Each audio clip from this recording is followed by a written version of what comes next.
It's been so long since, like, if you really think about it, I think at this point it's probably been like 2 months since we all convened for a podcast. That sounds right. Do you want to get more positioned in? There we go. Man, why does Amazon have to sell this? I ain't buying it. I'm sure you could find it other places that are not Amazon. And if you can't find it is it something you can get at Spencer's Gift? There's a Jet Set radio. Wow. I mean, it's probably just some drop-shipped piece of shit anyway. No, yeah, like it's probably, like it has Sega on it, probably for copyright reasons, but I don't know if it's official. Is it from like a Sega, like... Oh, I are you don't talking know, about the because Sega stores Amazon open. store? Yeah, that is real. Okay. Ugh. Yeah, I'm not doing that. Yeah. Besides, it doesn't look like it comes in Baby T, which sucks because that game has a song called Baby T. So come on, man. Like, their shop is super weird because there's Jet Set Rodeo. Welcome to the Jet Set Rodeo. Bree, put your foot down. no, we're not starting yet. Yeah, I literally pressed record. Why are we talking about something else then? Let's get going. The movie. We're banned. Did you forget how the podcast I works? did. We It's been banned a her. long fucking time. It's okay, Bisky. Hello, fifth host, Bisky. Our guest today is our dog, Bisky. Here, you could scoot in some more, Bree. Hi, everybody. We're considering that 3 of us are all congregating around the same microphone. We want to try to keep the levels as level as we can. For the this way. listener who may be uninitiated, the reason why it's been so long since we've congregated for a podcast is that I've moved across the fucking country That'll do it. in order to be in the same house with Bree and Jay. And also eventually Bridget. Bridget. It's going to make recording either easier or more difficult, depending on how many mics we need. But I think it will be relatively easier. Like, We it's... need to plug it all into a mixing board. Yeah, that's true. the thing. Yeah. We all get separate microphones. Right here. I got your mic right here. We have to we have to go full podcaster mode and get those podcast Those microphones. boom mics, those big yeah. ones that look like a missile. Yeah, Yeah. so that like we're not cutting into each other's audio tracks when we're recording. That's true. And part of me suspects, given how much your microphone picks up dog barking and relatives popping their heads into the room, it probably as she slams on the mute button, thus proving my point. We have to get like specific microphones, have to get a mixing board, plug it in there. Honestly, it'll be easier. It's just going to be more expensive. Yeah. But the hype And house she's is real. gone. The hype I'm house gonna go is get real. a It nose happened. tissue. All right.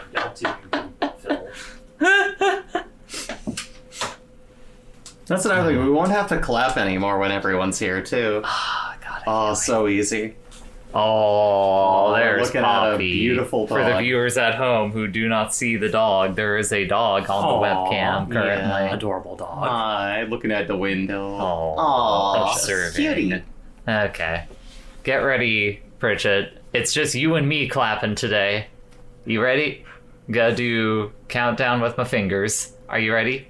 I'm going to dance for you. Are you ready? kids? Yes, we are ready! What we view's connected by cast or crew, deciding the next film, that's the gist. Put it on the list. Beautiful. Awesome. Again, you always look so unsure about your claps, and I worry every time that you are not actually synced up with me. Hi, everyone, Hey! and welcome to Put It on the List, the film podcast. For every couple weeks, we gather here together to discuss a film, and then the next person in the rotation has to connect it by either cast or crew. The first person in the rotation has walked away from away. Oh, from she's the coming back. She's just closing the door. Yeah. Okay. First person in the rotation, introduce yourself. It's me, Bridget. You can hear by Penny barking in the background, and now Poppy. Now they're all barking. It's thundering sometimes, and they don't like that. They think that God I think is it's dead. God coming to kill them. Do dogs have a concept of God? It's whatever passes for God in the mind of a dog. Understand the concept of God. Anyways, believer in dogs having a concept of God. Second person in the rotation. Hi, it's Evie. Third person in the rotation. Hi everyone, my name is Bree. And then it's me, Jay, and Bridget has again walked away from the microphone. So here it is, the Evie Minute in person. Oh shit! It didn't occur to me that we would continue doing this bit. I've been enjoying my time in Portland so far. Hell yeah. Hell yeah. Yeah, it's been very Welcome. cool. Yeah, I've enjoyed all the various foods and going places and checking stuff out. And I'd like to do more of it. Also, Bridget's back. Hey, Bridget. We're taking it to the izakaya.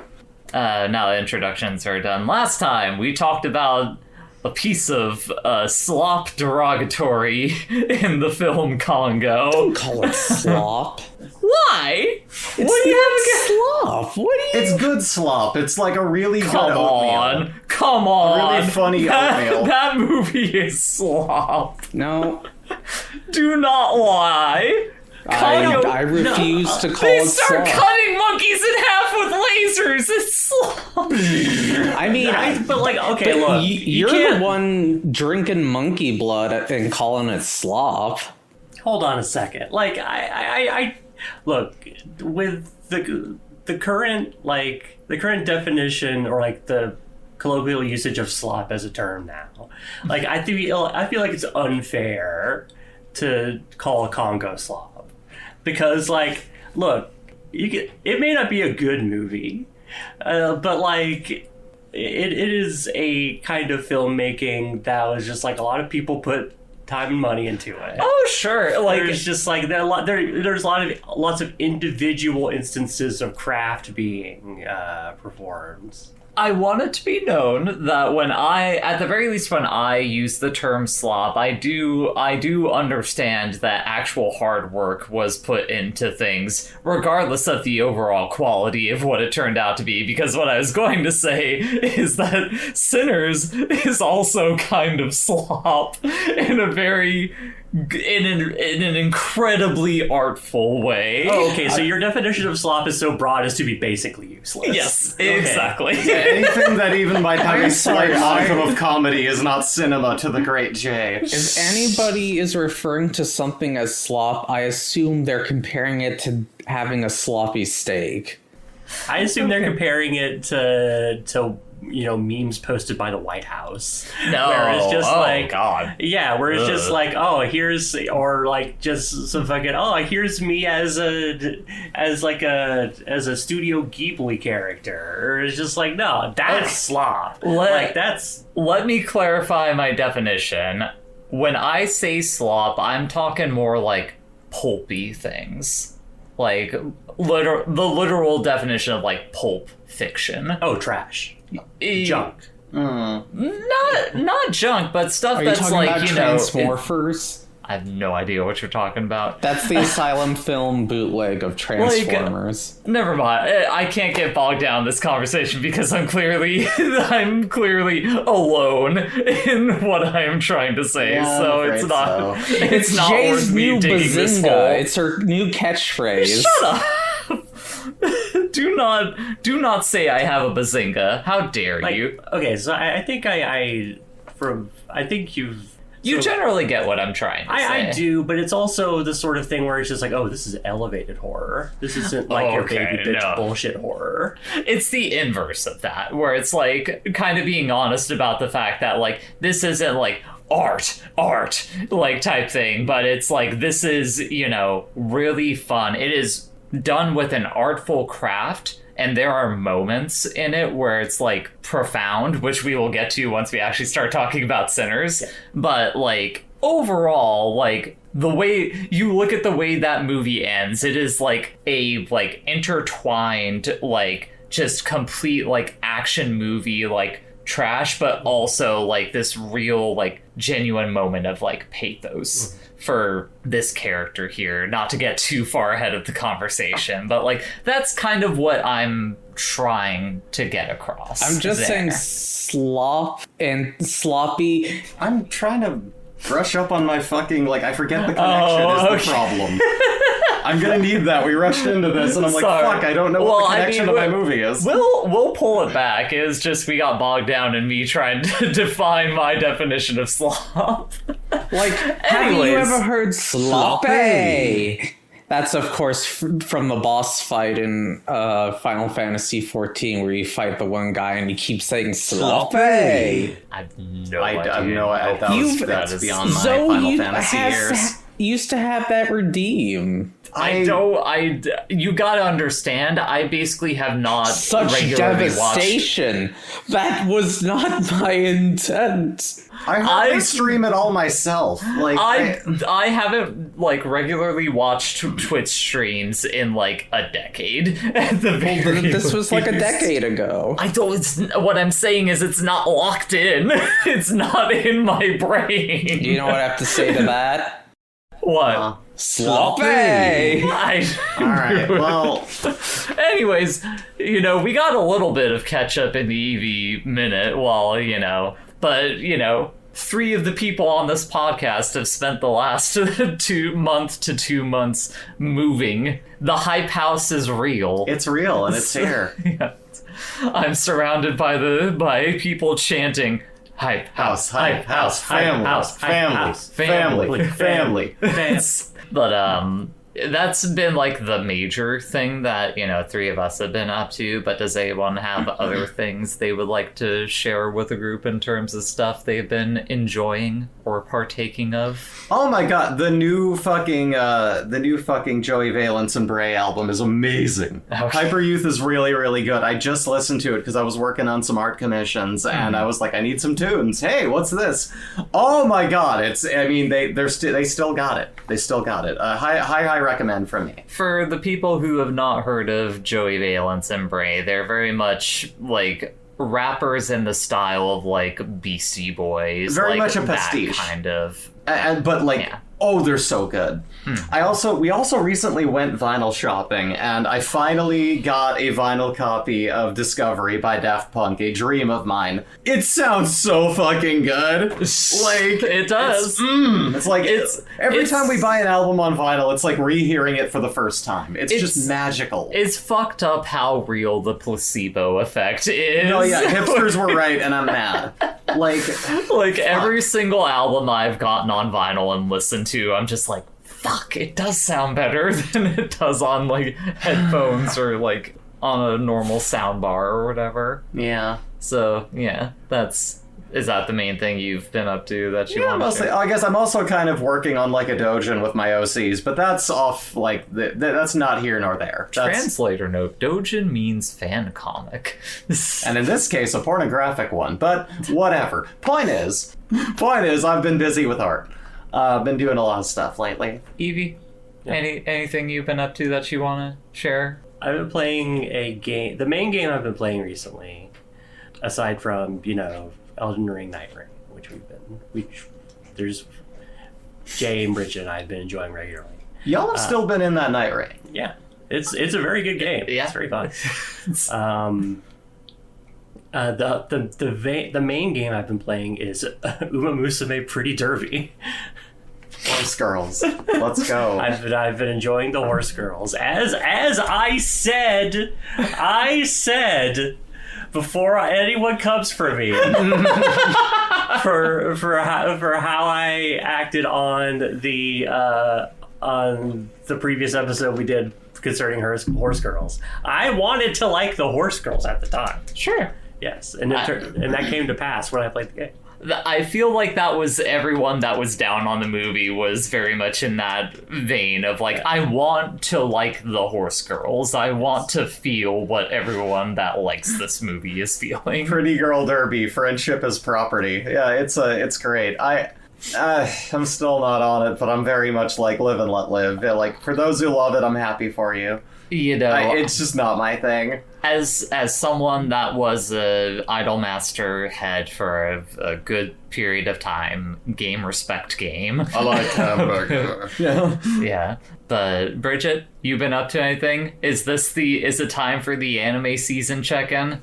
For one, I have gotten and beaten Donkey Kong Bonanza, the only Switch 2 game that exists. Please, it has Super Mario Kart World or whatever. Is it just Mario Kart World? I forget. Yeah, it's that game where you can't even race 3 laps in a track, and then Nintendo banned people for using glitches to make it so you could race 3 laps in a track. Really? Well, I don't know if banned them, but they patched it out. Oh, okay.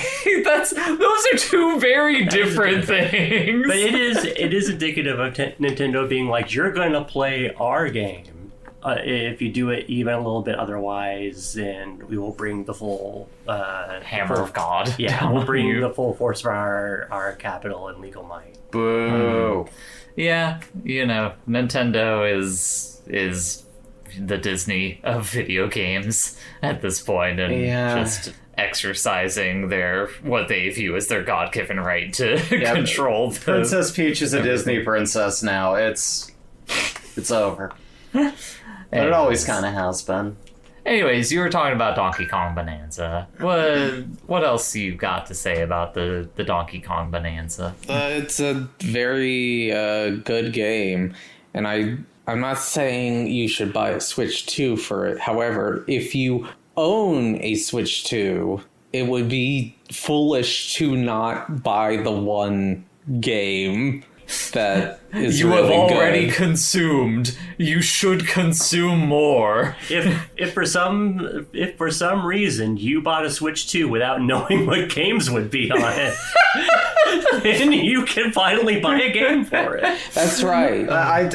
Finally, you can stop playing the welcome tour. That you have to pay to... That's disgusting. That still, pisses me off. I just really I just want a Steam Deck, but now that, Evie has one and doesn't mind us using it, I'm like, okay, we're good. I'm happy. Already replaying Bomb Rush Cyberpunk for the 3rd time, because that's just everything to me. Anyway, what was I talking about? I was saying, I don't remember. What do you mean what you were talking about? I thought we were done on your side of things. No, there was something I wanted to chime in about, and then you were just like, oh, hey, what were you wanting to say? But I think that was it. It was about the Steam Deck. So it's neither, it's done. But I guess now we can have a mild anime corner, because I haven't really been doing too much outside of, movie watching and movies and stuff like that. But I have, as a group with y'all, been watching some anime from the current season. Good fucking god, City the animation is still so good. Is so good. It is unfair how good that fucking show is. I'm pretty sure we watched in one of the last episodes probably the finest animated piece of anything we've ever seen. It's easily one of the best pieces of television animation that has ever been made. I feel like it's a little bit under Redline, but TV. Yeah, what the fuck, man? That's why separated viewers TV know that when this episode is coming out, the group is 2 episodes behind, so... Specifically, we watched the Tower episode. God damn, what a fucking amazing episode that is. It's so funny. It's so funny. It's so well animated. Just conceptually what they do in that episode, the mind literally and figuratively boggles trying to capture it hurt my head, but I couldn't look away trying to absorb everything that was going on. It warrants rewatching multiple times. Yeah. Just across the board, it is my favorite part of any given week is when we sit down and watch the new episode of City. Now, the last episode we watched of Penny and Stocking, I was very mixed. I was like, it is not fair for you to make a joke about sexual assault in the first part and then make the rest of it make me cry and then make one of the funniest bits you've ever done after that. What are you doing? Hey, Fizzy, calm down. You can't do that. Don't get too riled up. We got the dog underneath us. What the fuck? That That was the first time they really fucking stumbled this season, where it's like, don't. What's up, Bridget? It's kind of, it's the inherent problem with, each of those segments are directed and written by somebody else, and so It's an anthology show. So effectively. By the shotgun approach, sometimes you get, you get a stinker in there. But so for the listeners, we're talking about New Panty and Stalking, the decade and a half later sequel to Panty and Stalking, hit 2011 anime, which the thing that made that episode so weird is the show has been way more consistently good this season compared to that first run that it had. Yeah. And then it finally had one in there where it was this one's not very good. But then also so it has the little segment in the middle that makes you all mushy.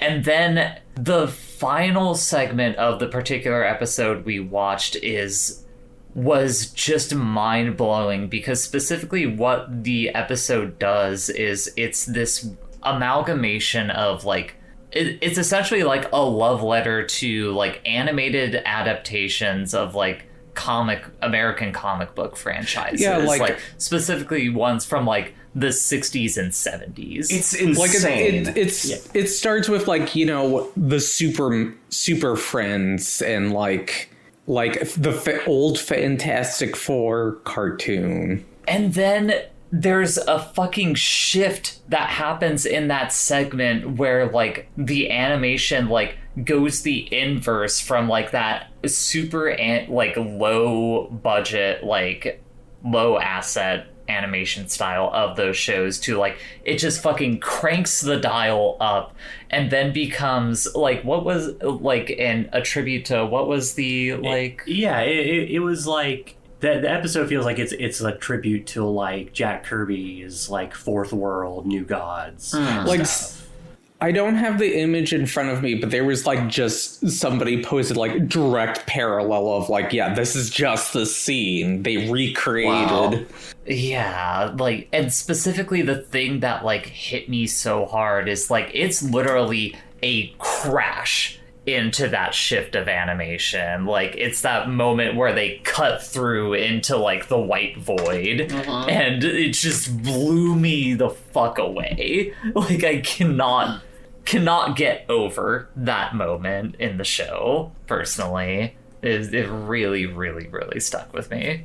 And then there's the Fast and Furious bit in the cum tissue, which The fact that they brought back the fucking sperm joke and it's a Fast and the Furious parody is so funny. They had the ending song, not the full thing, a few notes of it though, just so you know. See you again. In case there was any question. Yeah, so, those are good. When I see you again. The summer Hikaru died, which is this horror mystery show, is quite good, but it's the kind of thing that I feel I don't want to speak on until we have a full picture of what that is. If you're deep into gay monster fucking, it is pretty good for that. And as someone who is, what I've seen of it I've enjoyed, but I have to admit I'm not up to date on it either. I've only seen a couple episodes. Mm-hmm. But it seems good. I want to take the time to actually absorb it. Yeah, but any other things, or are we ready for getting into I guess not really icebreaker questions, because most of them just kind of deal with the movie itself, so I'll bring them up as we go. What were you gonna say, Bridget? The only difference is, besides the stuff I'm watching with you guys, I'm just watching Call of the Night, and recently had a very weird and toxic lesbian Hell yeah section, especially when the lesbian you just runs off with a straight guy, has a child, and makes you take care of that child. Weird. In which you're harboring both love and super high resentment. I can imagine. Yeah, that sounds like a bad situation to be in. Yeah. Sexy, toxic lesbians You should tripping on leave your that kid clit. at a fire station. Oh, yeah. Well, here's the problem. She had the kid, and the kid is instantly teenager looking, but she's 0 years old. Huh? Leave that kid at a fire station. Yeah. They can take care That of sounds like themselves. more trouble than less trouble. I'm picturing like a teenager in like a bundle in a basket. Goo gaga. I'm a baby. Take care of me. Where? You got games on your phone? Yeah. You got Pretty Derby on there? Oh, man. It's sort of what happens when you have a vampire child. Yeah, that'll do that. But yeah. Better than the CG baby. What, the Ally McBeal baby? I mean, you could go with that. You could go with, Twilight. Oh, yeah, the Twilight baby. Or you could go Son of the okay. Mask, that CG baby. Don't invoke that Really? name on the spot. I was gonna say I feel less bad for bringing up old Greg the other day. Anyways, icebreaker questions. You can send us icebreaker questions at putontheList.bsky.social. You can find us anywhere podcasts are sold. You could send us emails at wifecitygaming@gmail.com. Please like, comment, subscribe. We have a few icebreaker questions, but really most of them are to do with the movie. However, there is one that does not. We have a question here from Owen, who asks, I haven't watched this movie and I don't know what it's about, so I'll just ask a general and uncontroversial icebreaker instead. When did you realize that God doesn't exist? I realized that God, not to get too serious, this is going to be a fucked up thing to talk about on the podcast. Go for it. Because I've talked about it with all of you in private before, but I've always generally known that God is not a real being that exists out there in the world, but the thing that cemented it into place was when my dad was dying of cancer, and there were religious members of the family who were I don't understand why God would let this happen. And it's just Yeah.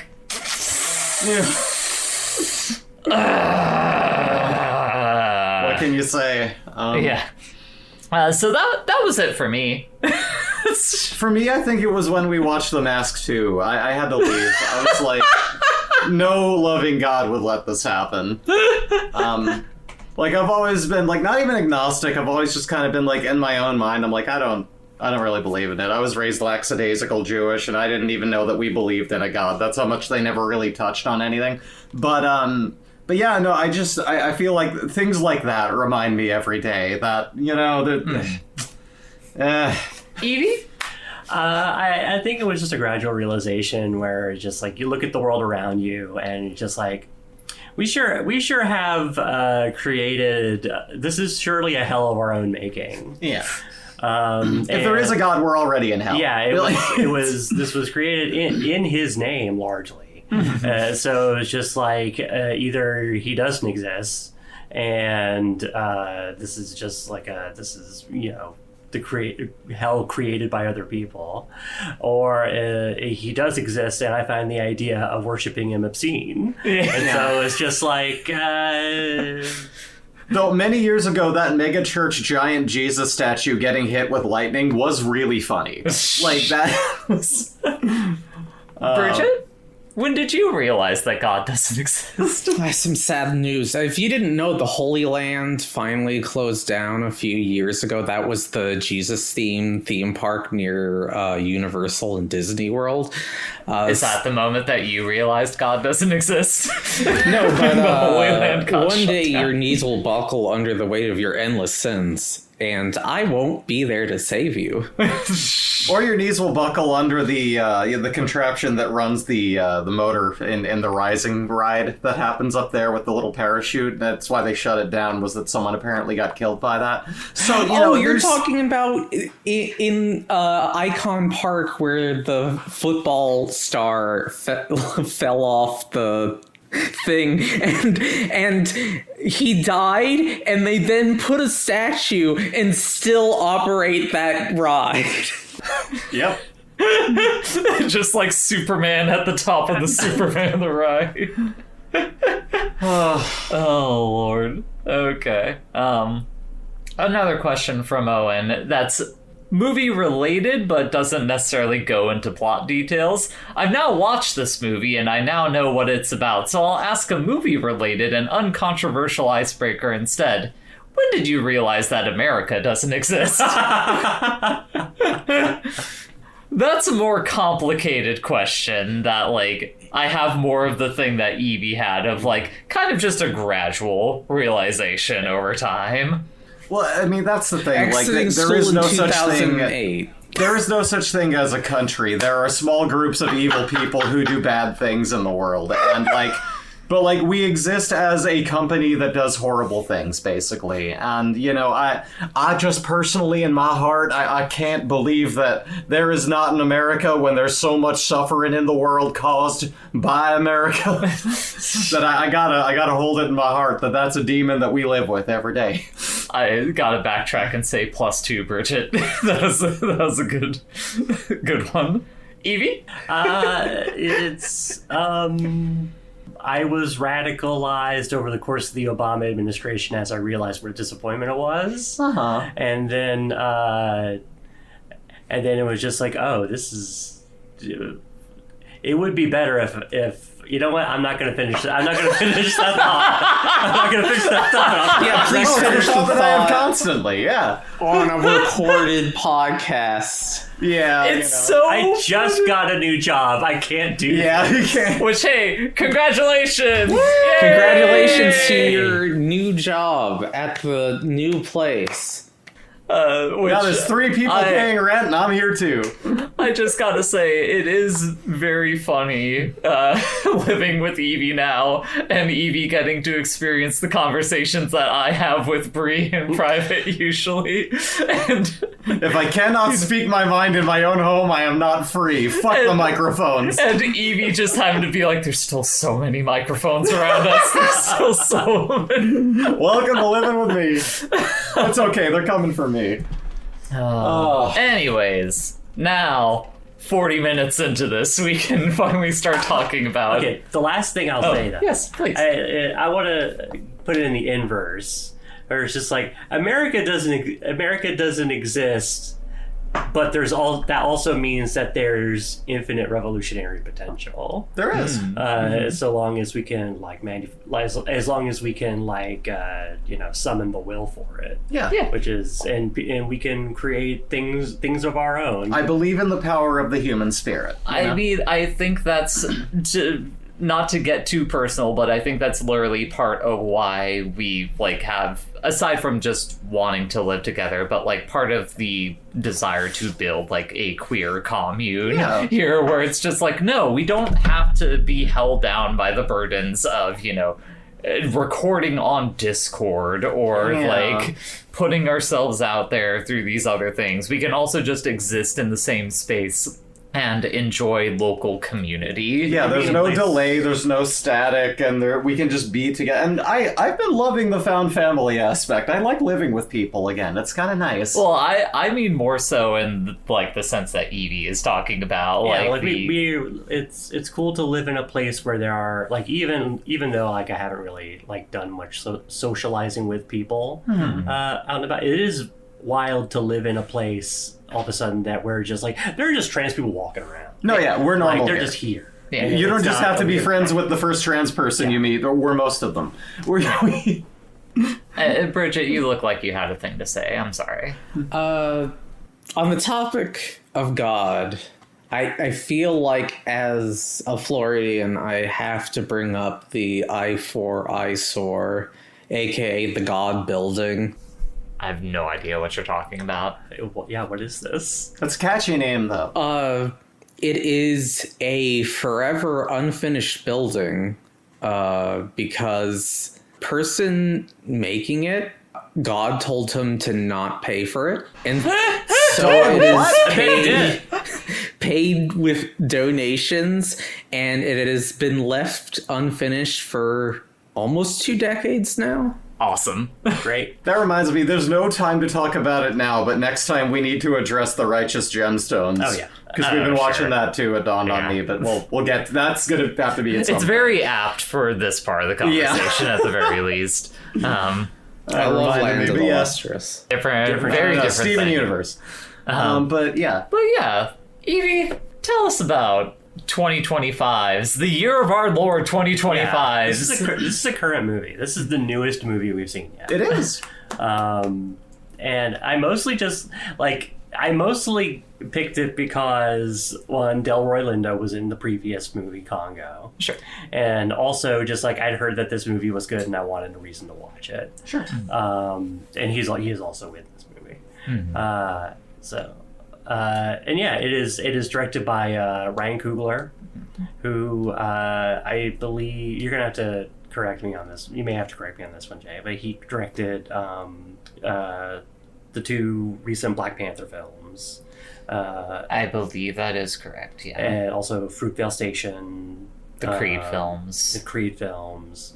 And so like he's been a very prolific director. He also has ties to the recent Space Jam, as does Michael Ryan Coogler does? I believe so. Like directing, producing, Writing. what are we talking? Really? No kidding. I'm gonna have to fact check that and then like splice in whether or not it's true after we're done here. If it's true, you'll hear I mean, Michael... if it's wrong, you'll hear it. Hey, Editor Jay here. This is actually more complicated than a simple yes or no on whether or not the answer is right. It looks like he is specifically uncredited as a writer on Space Jam 2. He was brought in for rewrites. So he can't be fully to put at blame for Space Jam 2, but he had a hand in that pot. He was also the producer. I mean, Michael B. Jordan is in Space Jam too. Yes, he is. Like, that's undeniable. Which also, Michael B. Jordan is pulling double duty in this movie. He plays a double role as pair of twins who breeze back into town after kind of being out and about in the world, and it is set in like Mississippi during like the height of Jim Crow in 1932. Not a good time. Yeah, it was bad time everywhere, but in particular for black people in the South. Yeah. Yep. And so they're breezing back into town, and they like come to set up their own juke joint. Just A dance hall. Yeah, a dance hall, a club. Yeah, some singing, some music, some gambling, just having a good time. Drinking, fucking. Oh, there's some fucking. A place where good stuff happens. They rope in their young cousin Samuel. Preacher boy. Yeah, preacher boy, who is kind of like the point of view character for the movie. And we see like a lot of like their community as they kind of come in and like stand this place up like kind of within a day or so, and then vampires are there. And then vampires happen. It's important to mention, the movie buries the lead so well. I went into this not knowing anything about it, and like when that happens, you're just like, wait, what? Yeah, like, it is shocking. There's a little bit, like... because like the intro kind of starts with a little bit of, okay, there's a hinting to, in like a traditional like blues legend, like there's a little bit of the devil going on, there's some kind of evil.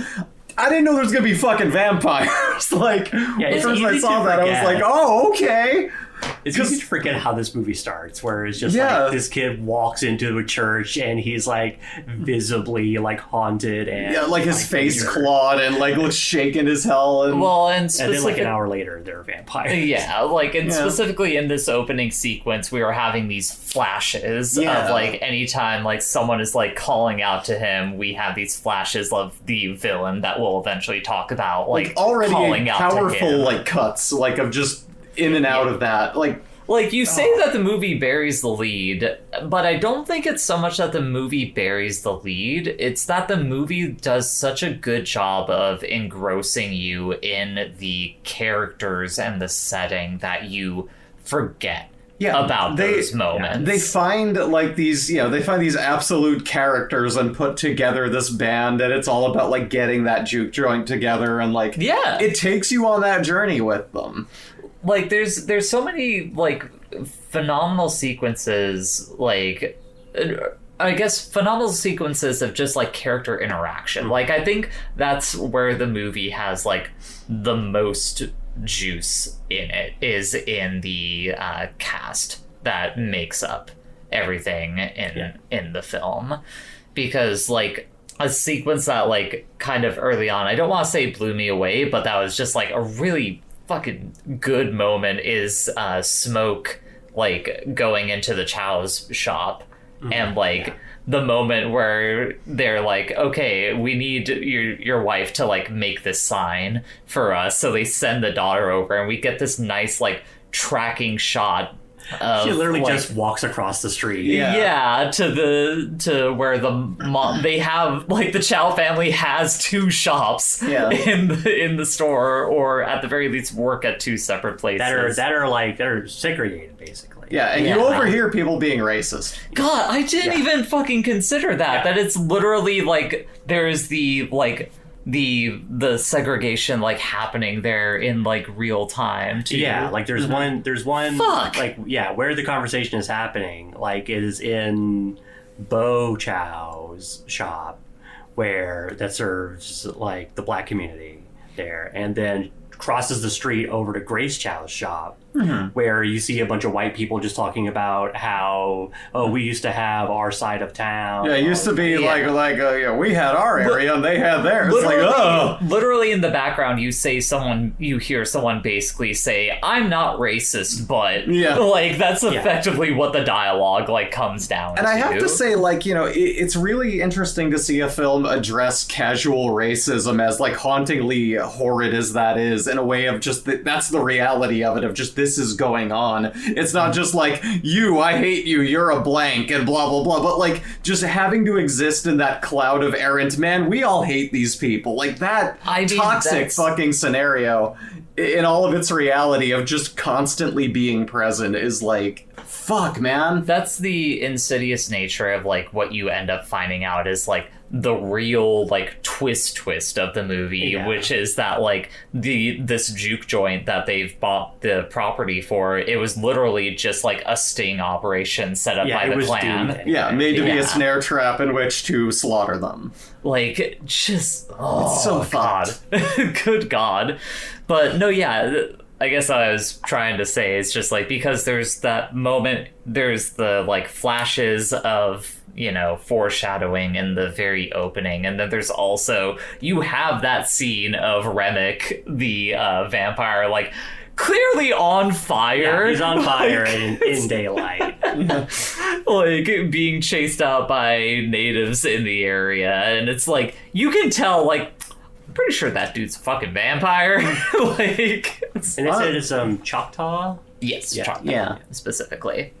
I just want to say, like, the way this movie functions reminds me the most of Sorry to Bother You. Really? What's the parallels you're seeing on that? More of like, Sorry to Bother You does it a little bit more abrupt. But like the parallels, the way the turn happens. Yeah, the turn in terms into of the supernatural racism, in terms of, here's this section of the movie where it's this one mode, and then here's when the switch gets turned on where it's fully this mode. Well, the thing with that is, I definitely see the connection that you're drawing there, but really the most obvious and like directly parallel connection you can find to that is just, this movie is basically From Dusk Till Dawn. Like, that is what this movie is, more or less, is like, it starts off as like seemingly this like kind of crime thriller thing, and then suddenly out of nowhere fucking vampires are thrown into the mix, and it's all about the chaos that comes of vampires thrown into this crime thriller type deal. White people are vampires. Well, okay, so I feel like it's more complicated. No, it is. Than that, because you say that it's racist vampires, and like definitely two of the people that get turned are in fact just canonically KKK members. Yeah. But specifically Remick as a character it's not so much like a racism thing. Like, you look like you have a thing on that. Yeah, because like he's the movie goes out of its way to establish like he's from Ireland. Yes. And like he's from Ireland before it was like colonized. He's Irish.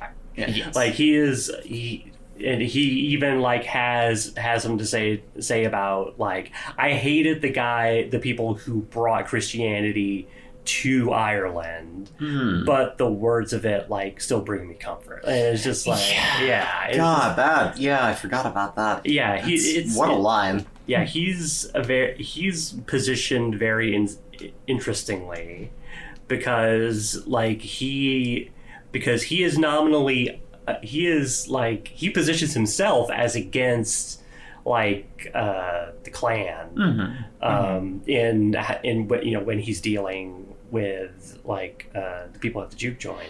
Yeah, but like it's all in service of bringing people into like his circle and co-opting their music and their stories. Like that's what he says that he's after at the end of it. Yeah, it's like I don't want to say it's a like neoliberalism, but it is like a kind of like neoliberal like vision of the thing, like specifically like in the way that like they repeatedly are like, no, we just all want to be equal. We could be a real rainbow coalition over here. Yeah, like it is literally exactly that. And like specifically like the thing with religion is so fascinating to me too. Like, so a big thing that I was thinking about like constantly the first time I was watching this movie is there's a book by Amiri Baraka called Blues People that is like nominally like about the history of the blues, but more so it's about the history of like Black people like being displaced into America and like the way that their culture formed from all these like disparate elements of, you know, the traditional like folk ideas that they brought over from Africa, but also like the religion that was being forced upon them and the slavery they were like subject to by white people, and how those things all kind of eventually coalesced into the blues, like as we know it in a classical sense. Like I'll talk about more when we get to like the Preacher Boy like musical sequence, I was just constantly thinking about that because this movie in and of itself is like this amazing amalgamation of like all these different fucking elements like in fiction just coalescing into this deeply engrossing experience that pulls you in. You look like you had a thing to say over there, Bridget, or were you just chuckling about something to yourself? Well, I was looking at the Wikipedia for Sinners, and one of the things on there is that some of the costumes that were planned for the Blade film were then just reused for Sinners. Fuck yeah. That is amazing. Because I guess the same costume designer was on both, and since, you know... You mean the Blade movie? That's basically canceled. Yeah. Well, the Blade movie, the original, the first planned Blade movie, not the current. So like, okay. Oh, that's interesting. Given both films shared the similar time periods and similar settings, they just Yeah, I mean, it makes sense to just, you know, utilize what you got there. Speaking of just like vampire movie connections. Yeah. Sure.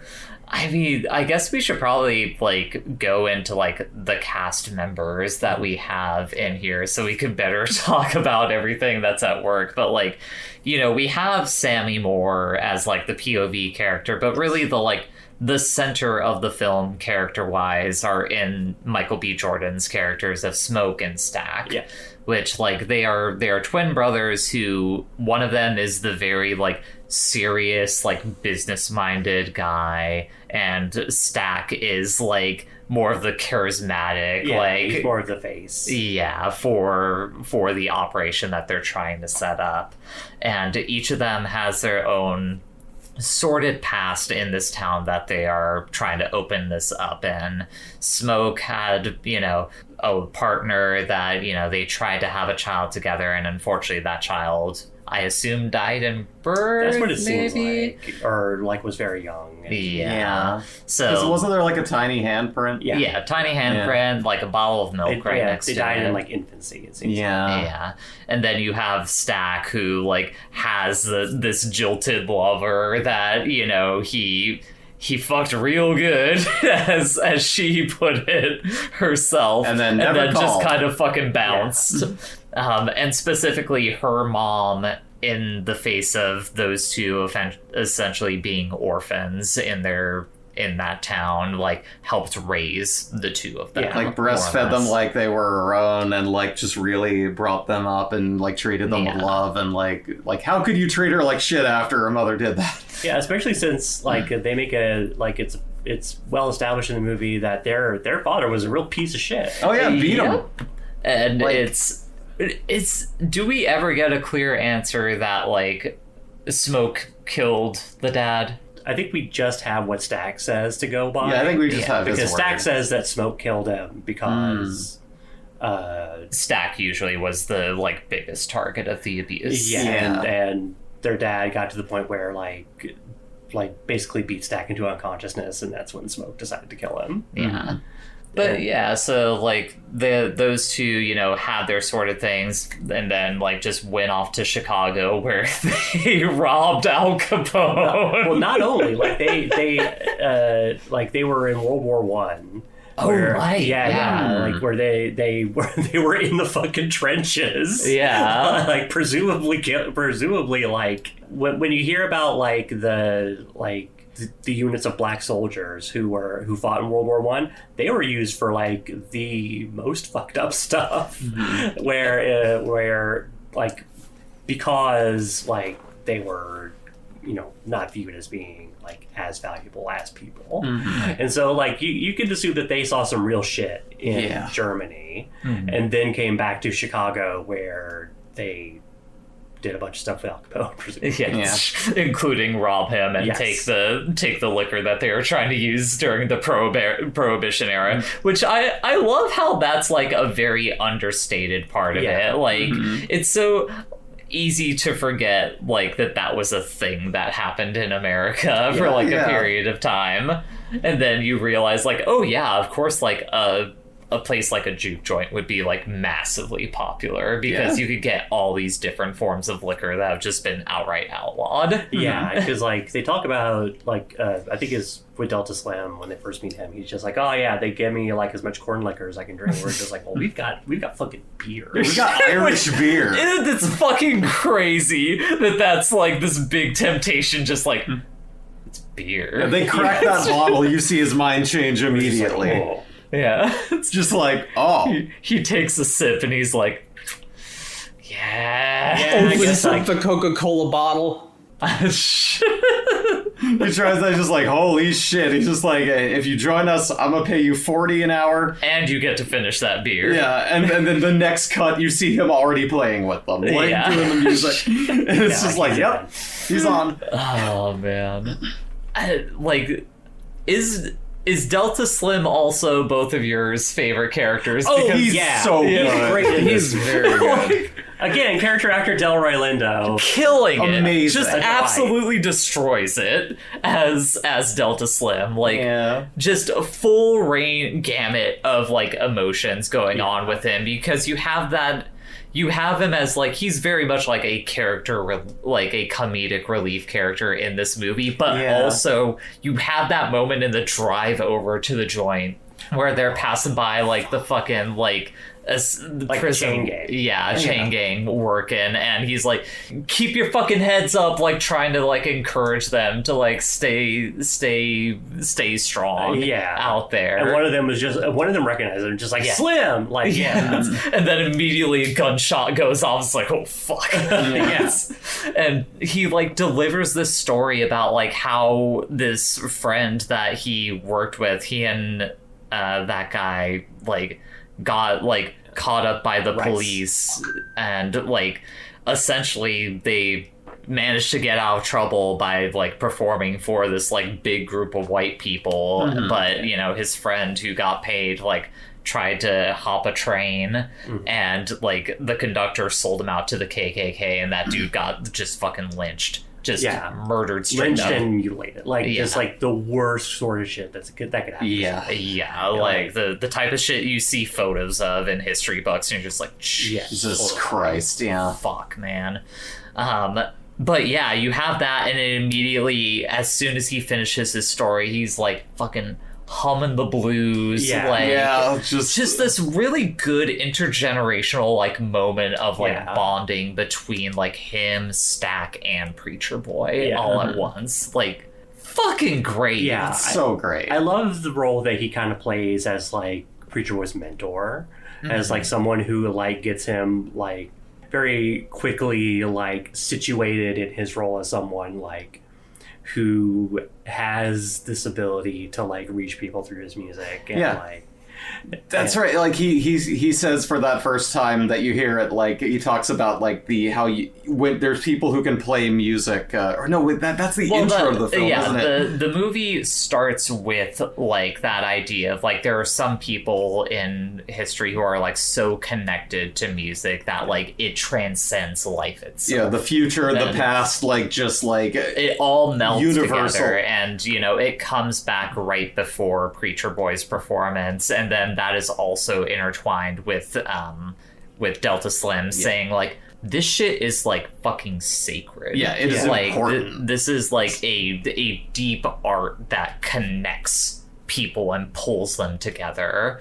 Which I mean, Owen asks, what was your favorite musical sequence? Mine is the fucking Preacher Boy sequence. I feel like that is like that's the cornerstone of the movie. Like that was the thing that really made that like connection to blues people like click with me, because like in that moment where like Preacher Boy starts his performance in the juke joint, and it starts off like pretty normal and everything, and then as soon as like the intro monologue comes in, and that comes back around, like Slim starts talking about the blues, you start having like this metaphysical moment where like a guy with like an electric guitar is playing. Sort of like Bootsy Collins, like Starship guy. Like a fucking gold flying V just starts playing this riff. You have DJs like say like new shit, Preacher Boy, and all of these are like blending in with each other. You got b-boy dancers, got like fucking people crip walking and shit. You got the like kind of like traditional like Taiwanese, Chinese dancers. Yeah, because like that because the chows are there. Yeah. And like they're part of this they're part of this whole experience. Yeah. Yeah, and just like is this idea that it is this thing that reaches both back and forward, and it is a ritual that is sort of like used to kind of like heal people spiritually. Yeah. And it's like that universal tie with everything, like within itself, like just the way that it, because like as it talks about being like unity with like, you know, future and past among like different souls connecting everything, the way that each of those genres and time periods meld together so perfectly with the sound, I fucking transcended watching that. Like the first time that I watched this movie, I was off my ass on an edible. Oh yeah, that looked a bit great. It was amazing. I have to say, I watched that scene because like I fell asleep like the first time we were watching it because I was so fucking tired. But like the second time I saw it, it was no less impactful. No, yeah, it's fucking great. Like, well, the thing that it also gets at for me is just how how core blues music is to music in general in the United States of America. Yes. Like, that is like the foundation that basically every other music that has come out of this country is like, and many other countries, like, comes from is blues music. Like, and something that like kind of clicked in my brain as well is like, in that like beautiful like transcendent moment in the juke joint, like that is like the ideal of like America, like at its best, is all of these cultures commingling and coming together in this like beautiful moment that we are all entwined and like feeling each other's pain, but also healing each other through this music. And to have that like seamlessly transition into like the barn burning down metaphorically and then cutting to Remick and the vampires. Yeah, that's the one thing about he can see that. Yeah, about making really beautiful music is it attracts the vampires. Yes, exactly. Which, I mean, the vampires also play very beautiful music. They were playing Wild Mountain Time, and I was like, I used to play that song in the folk band I was in. That shit does go hard. I mean, they're playing a lot of folk music, and my resentment of my father making me watch old white people play folk music was like, you know, it didn't hit me as much. I mean, like I do love the Rocky Road to Dublin, though. That's just a good song. Sure. Yeah, I think kind of part of the thing about Remick's whole deal is that like he makes a case for what he's doing. Yeah. And I think like the Road to Dublin musical number is kind of like part of that. Okay. Where it's just like look at us like kind of in fellowship with one another, but really it's all just kind of it's kind of all circling me. Mm-hmm. But yeah, like I think that it's like music is a part of his whole deal too, in a way where it is like it is just like it can positively affect people and like be part of the community. It could also like be used to kind of hold up something that's kind of evil. Yeah. Yes, which America, like that was going to be the thing that I was going to ask. Like, it's so kind of perfect that like the barn burning down immediately leads into the vampires finally encroaching, and like this is what America actually is, you know, the ideal and the reality. Yeah, like he specifically he just wants Preacher Boy just because he wants that music for him. Yeah. He's the Beatles. He's trying to steal like the musical talent from people of color. Elvis. Yeah, really more than anything. Like, they all kind of did. Like, but shit, I was good.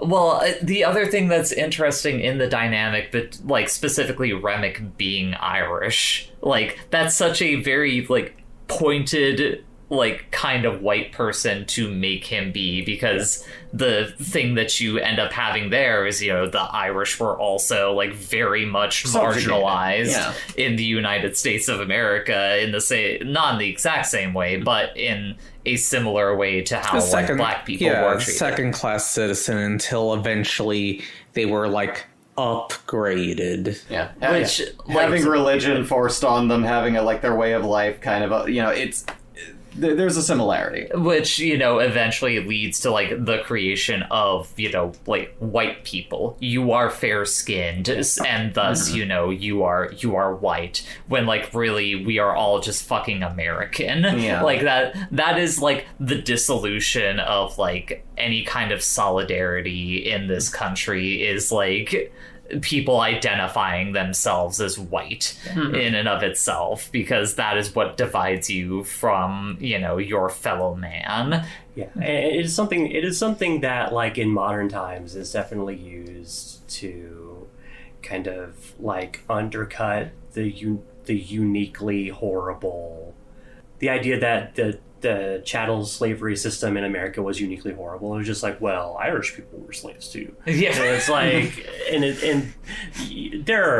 you could do any amount of reading to kind of determine that's fucking bullshit. Yeah, But it's like, not in the same way that black people were in this, not even remotely. Yeah. No, but it's like but it is still something that is like, it's something that like I definitely thought it was definitely something that was in my mind as I was watching it. It's just like, this is just like how all those motherfuckers say that Irish people were slaves too. It's just like this. In this house, Christopher Columbus is a hero. Christopher Columbus is a hero.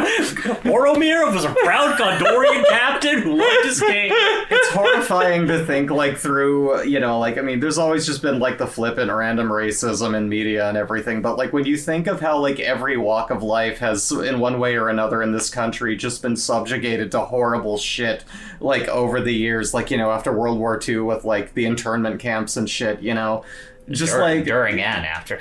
Yeah, during and after, and like just the stuff going on around, like, you know, people of Middle Eastern descent who feel very unsafe because of like how, you know, yeah, like just It's a good thing we have solved that all.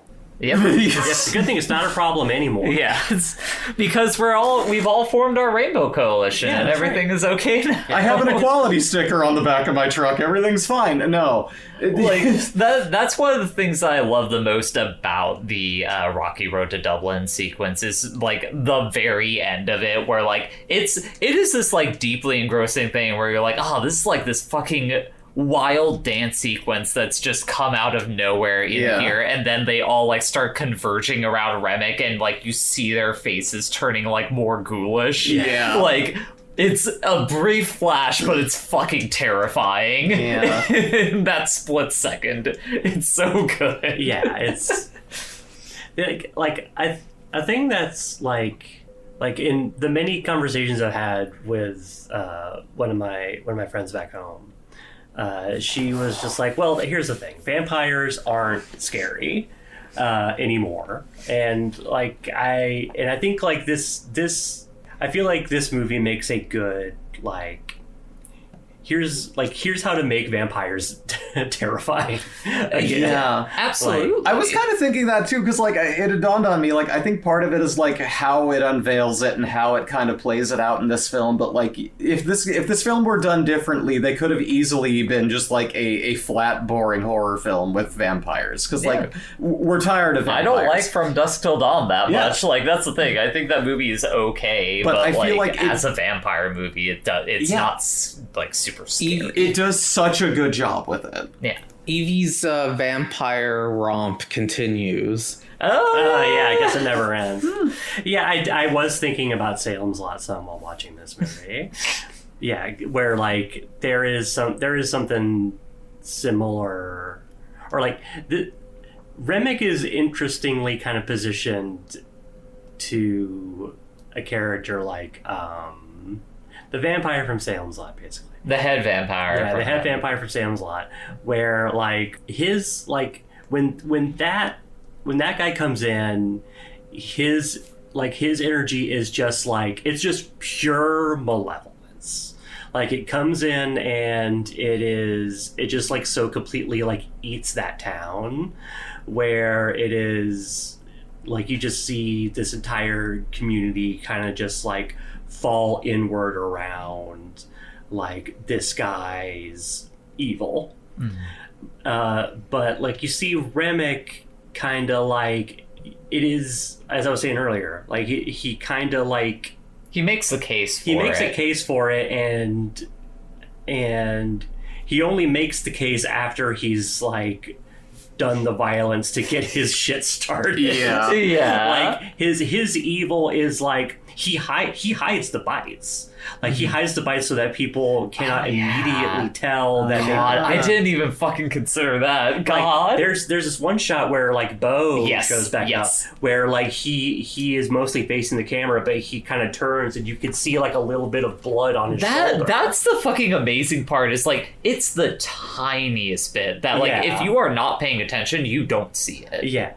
And so, like, he hides the bites to make it seem to make his whole thing seem less violent than it is. Yeah. And so it's it's only like through, you know, the people there paying attention and like being willing to be like, these are fucking vampires.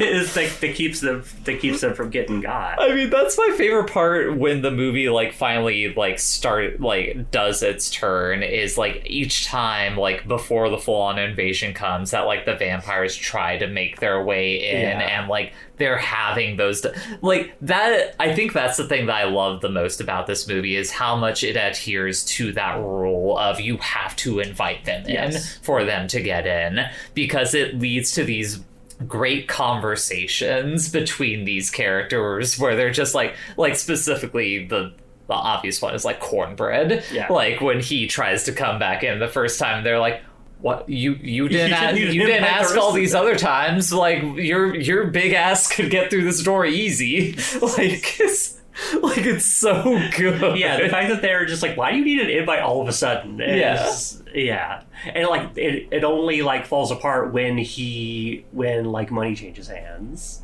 like which is another interesting like vampire rule wrinkle. Because I don't think I know that one. What is? Well, I'm not sure where exactly it comes from, because it's kind of something that I think has only popped up in this movie as far as the stuff I've seen, where just like if you have like, well, I guess it's not necessarily that he was that Smoke was paying him. It's that Smoke like reached his hand out of the door. He crossed the threshold where he was safe in. But I do think there is something with like, as soon as you accept that vampire gold, like it's bad news for you. You can't take it. Your soul is forfeit at this point. Which, I mean, you could also make that argument of like capital and things like that, like how that might relate into this movie in some way, because like the way that the character arc that you have for like Stack by the end of this movie, like to jump ahead to like the very end of the film, like Stack somehow he gets turned during the big assault, and he somehow survives like daylight and everything coming in, and he meets up with Sammy Moore after he's become buddy guy. After like 60 years, he finally finds him again, and he's just like, I fucking miss the reel. Like those old recordings sound like dog shit, but like that shit, like he hates the electric stuff. It's like it just like kind of speaks to like how much has gotten lost over those years in the commodification of these arts and turning it into a product as opposed to like a thing that was just like an art and a ritual that this community got to like really engage and appreciate. That's fair. I didn't even think about that. Yeah. Also, like him showing back up with Mary in 1992 is some real Vampire the Masquerade type stuff. That's great. I fucking love their fits during that scene. It's really good. I'm glad they at least, I don't, who knows how the vampire logic works, but it seems like without, the main guy, they have more of their own mind, because clearly everyone else was like in some capacity influenced by him and like controlled-ish. Well, I mean, it's the influence of like the bloodlust more than anything. Like they see those people there and they literally just start convulsively drooling. Like, they do just like drool. We see it happen with Remick when he's talking like to Mary, and we see it happen with Mary Simpsons. as she's having sex with Stack and proceeds to spit in his mouth. Because, there's the scene in the club after Mary's been turned where her and Stack fuck, and she's drooling because she's been turned into a vampire, and she like turns the situation around when he notices. It's just like, you want some? And he's like, yeah, I would like Haley Stanfield to spit in my mouth. And she sure does that. Yeah. Not my thing, but I've had weirder. It's like, damn, Ryan Coogler. Well, this is after the shop fucking scene.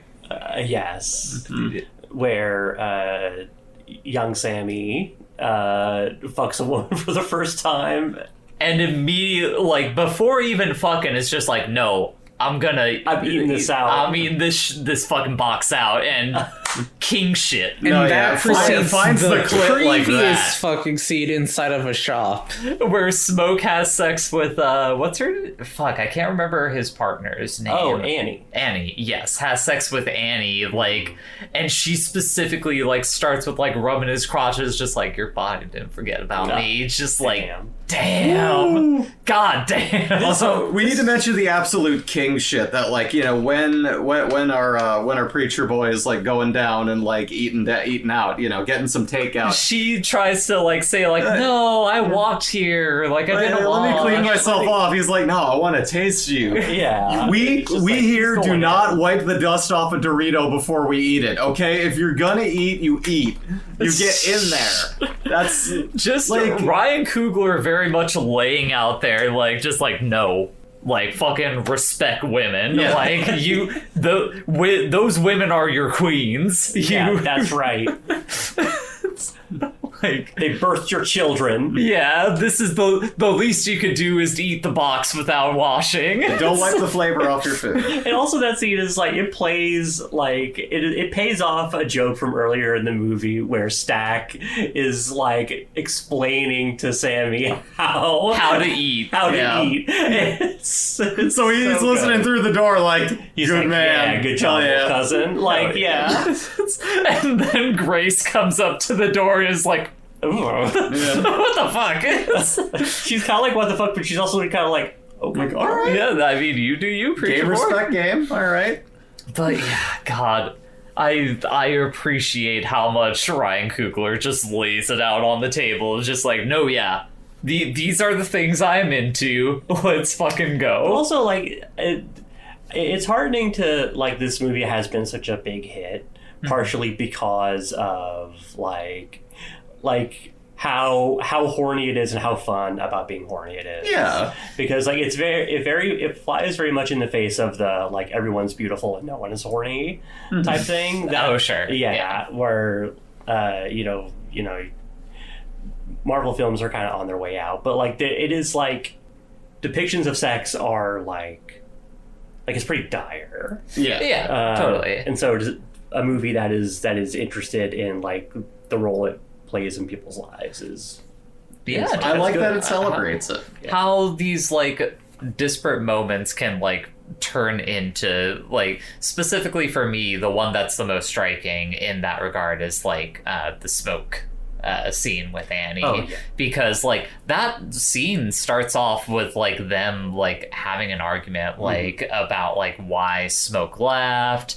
They start getting into it about like the kid that they lost, like, and then it just kind of turns into that scene, like just kind of almost out of nowhere. Yeah. But And like, it has like it's- ominous music over the sex scene at that shop, which is a little weird. well, Like, it's ominous, but then it like kind of ends up unfolding into like this music that's more like grand than anything, because like we are finally heading into the juke joint. We're heading to the Grand Line. yeah. I just But, mean like- like in watching the initial portion of it though, my mind was just like, what is this music Like, choice? it's a weird music choice, but when you consider the context around it, it kind of makes sense, because like that the conversation that they're coming out of is like, you know, is like this tense argument between the two, I like, guess. and also it's like talking about like the mojo bag Yeah, that the like he mojo has stuff. that he has like around his neck that's Yeah. like kept him safe all this time. Like, yeah, and they're- like kind of her role as a hoodoo practitioner. yeah. And the whole thing where like she's like, there's some kids there buying stuff from her, and she's and they pay her with like plantation money, Yes. and he's like, this is garbage, but she's like, give me my fucking money, you Yeah. piece of shit. Just, which I mean, that's like its own like running thing throughout this Yeah. movie, because you have that, and then later on, like in the juke joint, like some of the people like that are like patroning that bar are like paying partially in that plantation money because it's the only thing they fucking get. Right. Yeah. Like literally wooden nickels. yeah, and it just kind of like helps drive home the point of like the game was rigged from the start in the first place. Like, yeah, the juke joint was never going to actually pop off because you are opening a, you know, like a black owned business in a black centric for black people who are like systematically impoverished. Yeah, like you have only gotten lucky in this moment because you stole a bunch of fucking money from Al Capone in order to buy the property to run this business with. Like, it's just all set against you. Yeah. I appreciate another thing I want to talk about is I appreciate how much when the like turn has like fully kicked into the gear, like the soundtrack changes. Like, because for a lot of the movie it's like very bluesy, very folksy, and then as soon as like the siege has like begun, like you're getting these like very pulpy horror movie like hard rock guitar riffs over things that like really helps with the mood, like in pulling you into like, no, this is like the action we are engaging with is schlocky, but like we want you to like really be engaged with this fully. Like it's hard to put into words, but like it is fully going all in on what it is about at that point, and I deeply appreciate that part of it. But like to circle back to what you were talking about earlier, Evie, about like finally making like the trick to making vampires scary, which is just like the corruption of like the people close to you. Because like the moment that's like truly fucked up is like after Stack gets turned, like everyone thinks he's dead, he's locked in another room and he's trying to talk his way out of that room, and you're just like, oh god, like it feels awful. So bad as he's talking his way. That's eventually how they actually get in. It's just because they're like, oh, we know about, you know, your girl. Yeah, we know about your daughter. Like, you can either let us in or we're gonna go get Lisa. The Chow's daughter that we see like earlier on. Yeah, and Grace Chow, who is still alive even after her husband has been turned. Yeah. Like, it kind of breaks her, and she tells them to come and get it. Yeah, oh god, it's so funny that like they open the door and she like throws the Molotov and he just immediately bats it away. Smacks it into the door. Yeah. Which, I mean, once shit starts popping off, then it just becomes good old-fashioned, like, fucking action horror fun. Because, like, the first thing that happens is, she like... sets herself on fire. Yeah, she runs at Bo with like a stake on fire, and like it cuts back multiple times to her screaming as she kills him with the stake, and she's burning to death. I will burn to death, making sure I kill you. Yeah, like, it's so fucked. There's. I want to talk a little bit more about Annie, because I think she's a really cool character, and she's positioned really interestingly in the movie, because like she's at the juke joint because she's a cook, right? But like the fact that she's like a hoodoo practitioner is like she's the person who is like, this some horrible devil shit is going on, and eventually she's just like, oh, these are vampires. Yeah. Just like she has the knowledge to not only like know that something supernatural is going on, but to also be like, no, okay, I thought it was this specific thing, actually it's this specific thing. Because it does have that slight like deviation where it's trying to make you think like, oh, maybe it's this, because they do go into it in the beginning. Yeah. Mm-hmm. Yeah, it's like, oh, the devil's going to follow you into the house of sin that you're walking into. Yeah, or whatever. Yeah, and like that's true in a figurative sense. Mm-hmm. Like, not to distract too much from the Annie stuff, but like I really appreciate Remick as a character, like leaning into like trying to take advantage of that fear of Yeah. the devil. Like he's clearly like a Nosferatu like type figure, Yeah. but he's constantly like fucking with Sammy by being like, Sammy, like I'm like trying to position himself as the As devil, a devil kind of guy. when he's just a dude who got turned into a He's vampire a weird- long time ago. Vampires have a weird sort of like psychic connection to each other somehow. Yeah.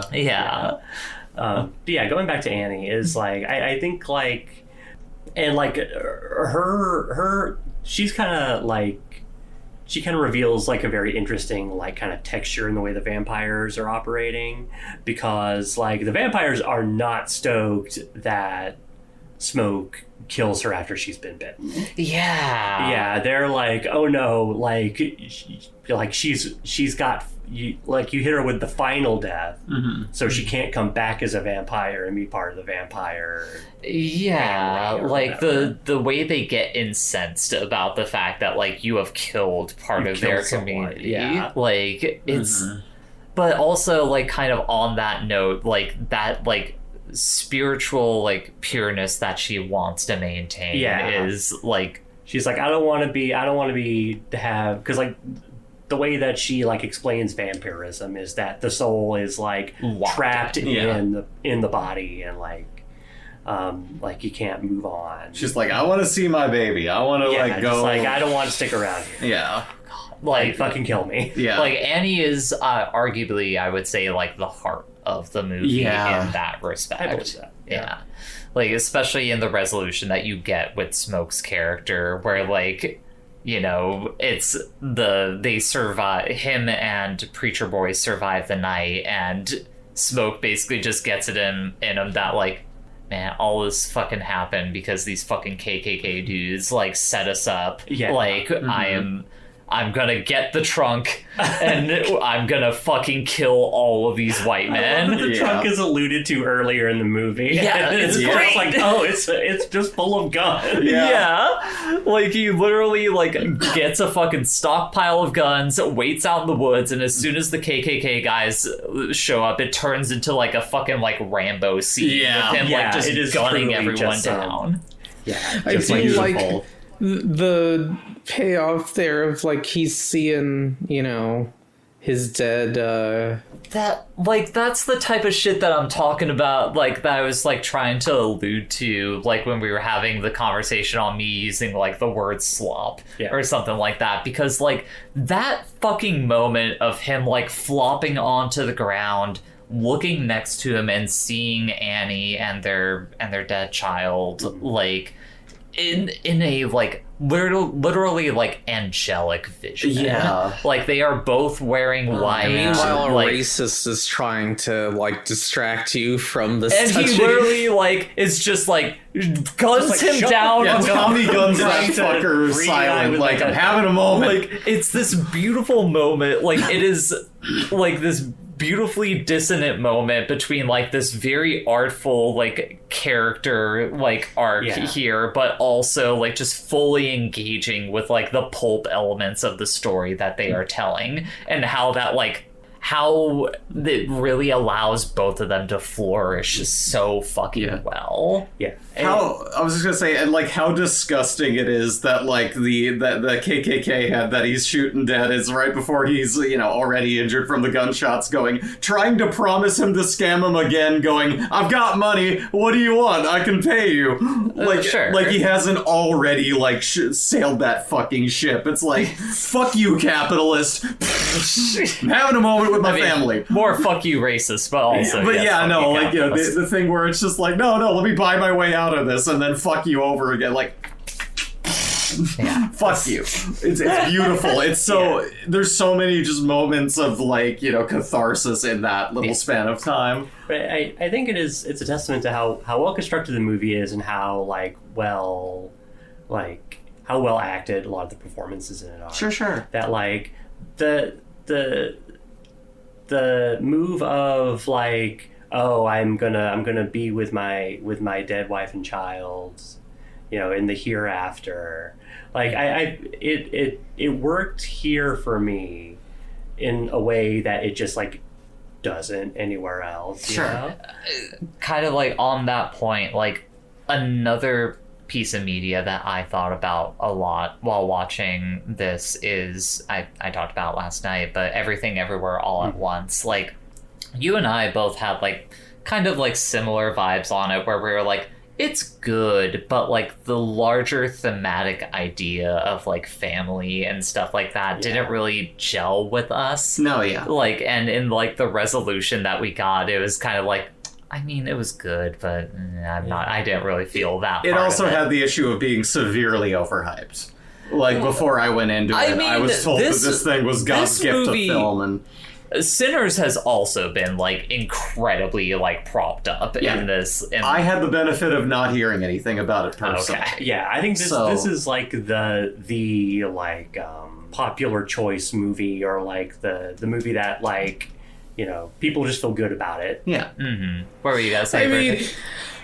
I guess I just am not in circles where movies get hyped, because the movie that I hear people the most hyped for is the fucking War of the Worlds movie.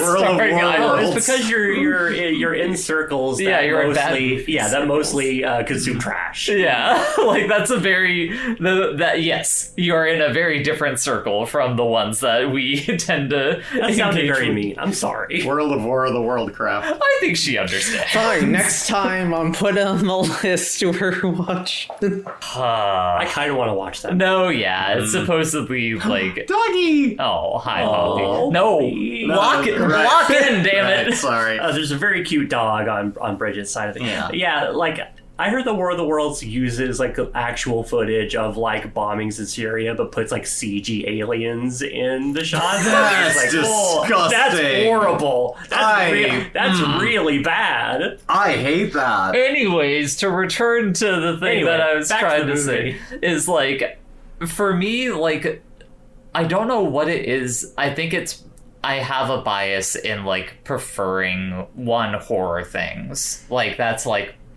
arguably my favorite genre of film is just horror in general, but also like the centering of like music and the transcendental like nature of that, like across cultures, Sure. and everything, like just thematically everything clicked way more with me, and like in terms of like a populist like movie that like everyone loves, this is like the first one in a while that I was like, no, yeah, this movie like fucking cooks. It like hits. so good. What's up, Bridget? Oh, I'm just thinking of War of the Worlds again. Yeah, no, I think after we watched it, I believe you had mentioned earlier on that thing where you say that hit for you the way that it seems like, you know, Everything Everywhere All at Once hit for everyone else. Yeah, I entirely agree. Like, I guess that is like the capstone of that point I wanted to say is like, people, it wasn't simply that Everywhere All at Once was like the populist movie, but like there was something in the art of that film that really fucking clicked with so many people. And, you know, a lot of us in this group, like, it did not really mesh in that way. Like, I could see what the movie was doing, but it did not hit me personally. But like, Sinners is the one that I watched and I'm like, no, I am picking up everything that this fucking film is putting down here. Yeah. I mean, another good element of the film that none of us are really qualified to talk about is, you know, how well the like but like another element of this movie that I appreciate, but I'm definitely not qualified to speak on, and none of us really here are qualified to speak on, is how well the rule of vampires of like you have to invite them in, how much that plays into like white people and being invited to the cookout. Oh, Yeah. that had not even come to mind to me, I guess. Really? Yeah. No, yeah, like it's a very easy parallel to draw where it's just like, no, if you you gotta earn that shit to like get invited in. Well, the thing that came to mind for me is just, or the part that the thing that none of us are qualified to talk about is like the sort of like colorism thing with Mary. Yeah, where like there's a lot of discussion about, you know, whether or not she specifically is black. Right. And it's like that's a very interesting thing to have in the movie, but it's also this is something I feel like is so completely out of my ability to talk about it. Oh, no, yeah. None of us can really talk. It goes back to the conversation that we were having about Congo the last time we, like, coalesced here. It's just, like, there's probably something in there. I can't touch that. Yeah. Not ours to say. Yeah. But aside from that, I don't feel like I have too much else to say about the film. No. At least that immediately comes to mind. Bridget, do you have anything? I have a couple of quick hit things. Yeah, sure. It's just like, the action in this movie is very good. Very good. I like Stack's little trench knife thing that he's got. It's very cool. The effect at the very end when Remick is killed, where he just like spirals up in like a pillar of flame or whatever. That was very cool. It looks better than it has any right to. I mean, quickly on that note, like, you didn't talk about the guitar when you foreshadowed that, but like the way that like Preacher Boy slams the guitar against Remick's head, and like the silver part of around the F hole like just gets fucking embedded in there. Yeah, that resonation chamber's lid just goes, and like they all feel it because of the like vampire empathy. Yeah. Which that's a cool thing that I don't feel like I've really seen much in vampire stuff that idea of everyone feeling like the one who turned them's like pain. Well, I think it's more direct of a thing. Like it's a more kind of like immediate version of just like feeling like they're like the head vampire is like the master or whatever. Yeah. Like I think it is like it. I think it's a variation on that. Mm-hmm. Yeah. Mm-hmm. And kind of like on that note, also like once shit starts going down, the way that the fucked up part with like Annie getting turned is like specifically like Smoke is getting held down and seeing it happen, and it's Stack who bit her. Yeah. It's just you feel that pain of both of them being like, not you. At the very least, if I was gonna get turned, couldn't it just be like some random person and not my brother doing this? Oh, the scene with the garlic, I quite like. Oh yeah, where just like they do the thing fake out. Yeah, where it's just like, oh, everyone needs to eat this garlic to make sure that you're not a vampire, and like Slim eats it and he like can't keep it down, and after a second he's just like, hold on, I drank too much. Yeah, my nerves are fucking freaking out. The Delta Slim sacrifice of like cutting himself open and like trying to hold out. Yeah. Well, he takes the swig and is like, still tastes like shit. Breaks it open.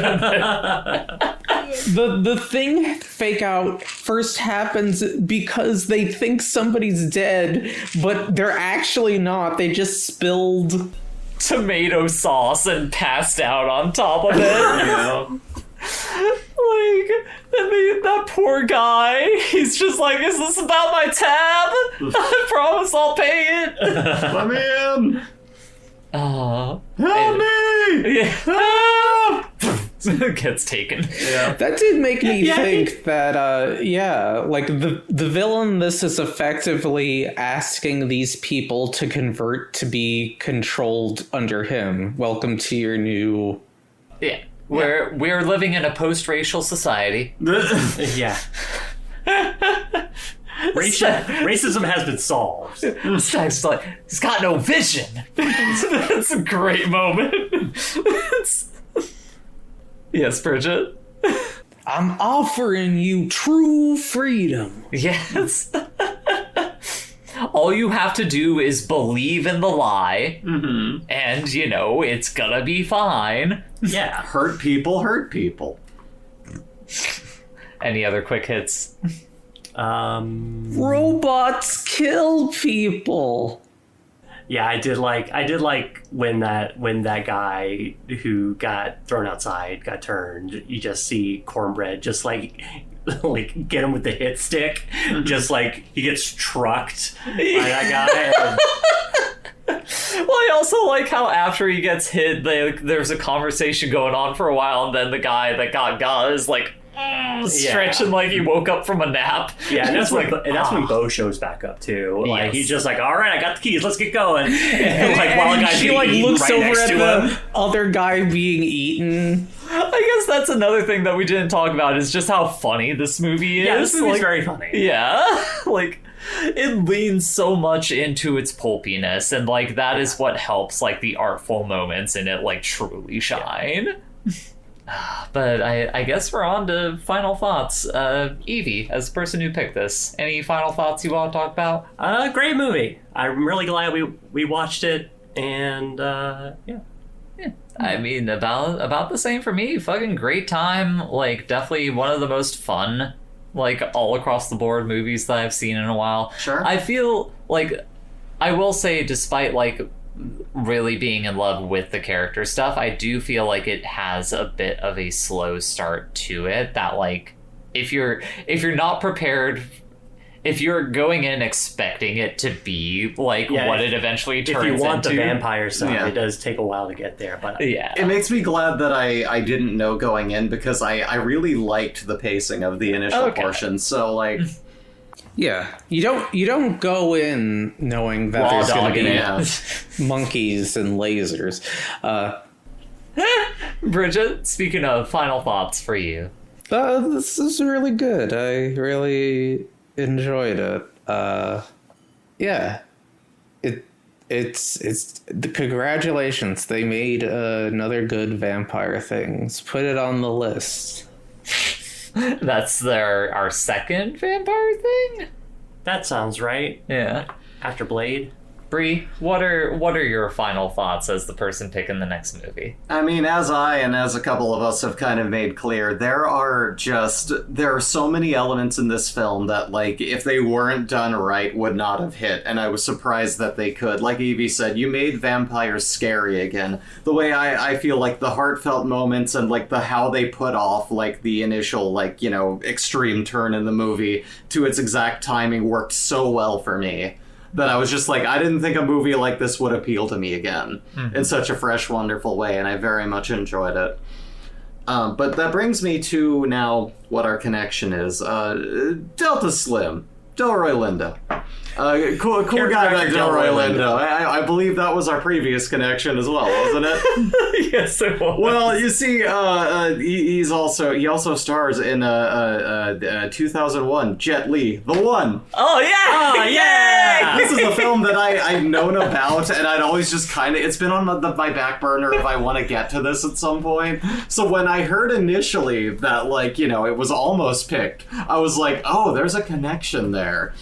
And I was like, that's what I want to do. So that's going to be more fun to not more than this, but I'm saying more fun times. Yeah. We are in the schlock loop currently. Congo, Sinners, The One. I'm gonna have Schlocktober's coming early, baby. Oh god. I'm gonna have to think of something good to like kind of go along with that theme.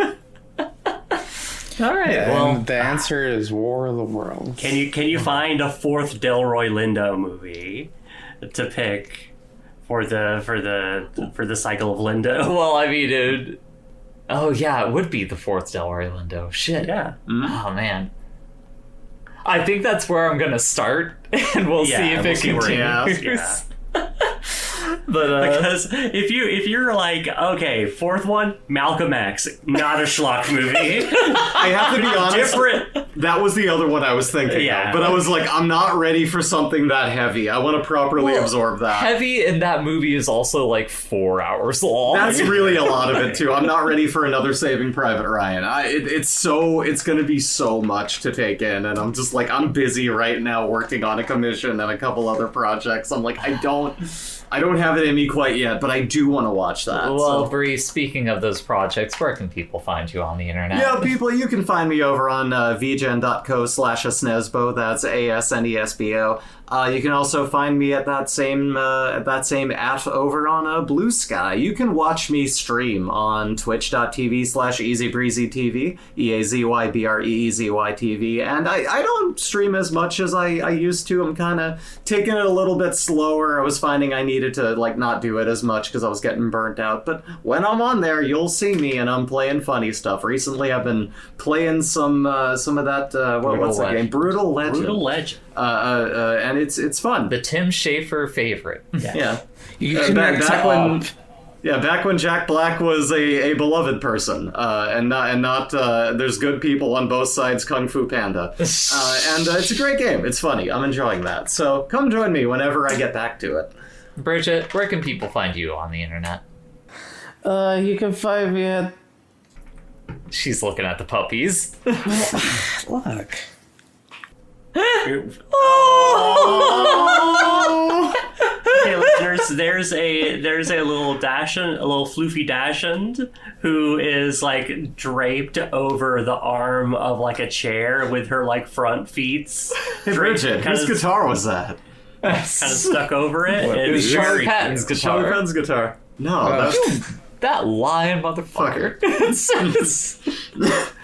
But where can people find you on the internet? You can find me at twitch.tv/sesquatulous and other social media like there and Critter Time, the furry form, I guess. I don't know. Maybe that's weird. hey, let's do. Evie, can people find you on the internet? Nope, sure can't. Nice. Yes, you can. You can find her on my streams because she's True. a cool... I show up regularly on Bridget's streams because it's fun to be on Bridget's streams. and watch cartoon characters die in real time. On a very rare occasion when she's feeling up to VTubing, I also designed a VTuber for her, so you never know. Always tune in. You might see some Eevee. You can find me on the internet, but I'm not going to tell you where you can find me. But you can find the podcast at putonlist.neocities.org. You could follow us at putonlist.bsky.social, youtube.com at Wife City Productions, anywhere major podcasts are sold. Please like, comment, subscribe, share us with your friends. Give us that wide berth. Wide hips for easy birth. That's right. That's right, people. Next movie is Birth. Oh, God. It's an anime thing, don't worry about it. She's making a reference to noted boring piece of shit anime film Birth. Yep. The one about Birth is drinking anything but coffee. boring. It's screaming, it's bleeding, it's vomiting, it's shitting. It's Anyways, like that's been the podcast. Everyone go home. Bye. Bye. Jesus unbirthed me. What we've used connected by cast or crew, deciding the next film, that's the gist. Put it on the list.